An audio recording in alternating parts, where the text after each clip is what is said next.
Oh hai, saya Dr. Paramagandi, spesialis jantung dan pembuluh darah di National Hospital. Yuk kita bahas hari ini tentang penyakit arteri perifer atau pembuluh darah tepi.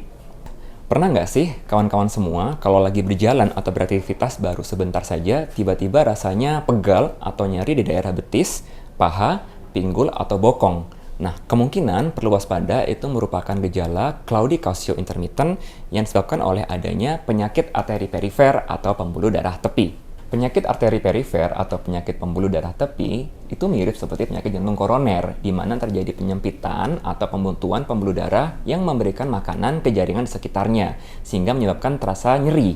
Nah, kalau penyakit jantung koroner itu di pembuluh darah yang mensuplai ke jantung, kalau pembuluh darah tepi ini yang dia mensuplai ke otot-otot kaki ataupun tangan. Makanya tadi ketika beraktivitas, muncullah gejala seperti claudicautio intermittent, yaitu ketika kita berjalan atau beraktivitas, muncul rasa nyeri seperti di betis, paha, ataupun bokong. Nah, faktor resikonya mirip dengan penyakit jantung koroner, seperti misalkan Anda yang merokok, memiliki penyakit diabetes, hipertensi, ataupun kolesterol yang tinggi. Gejala-gejala lainnya seperti misalkan otot Anda semakin mengecil atau melemah, kulit yang pucat, dingin, denyut nadi yang menghilang, ataupun rambut di kaki yang semakin rontok, dan luka-luka yang semakin sulit sembuh.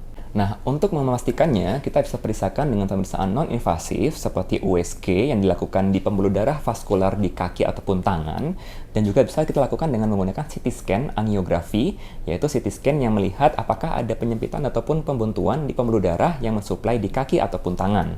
Terapi-terapinya meliputi terapi seperti pengencer darah, anti nyeri, penurun kolesterol, dan juga obat-obatan lain yang untuk manajemen faktor resiko lainnya, serta lifestyle modification.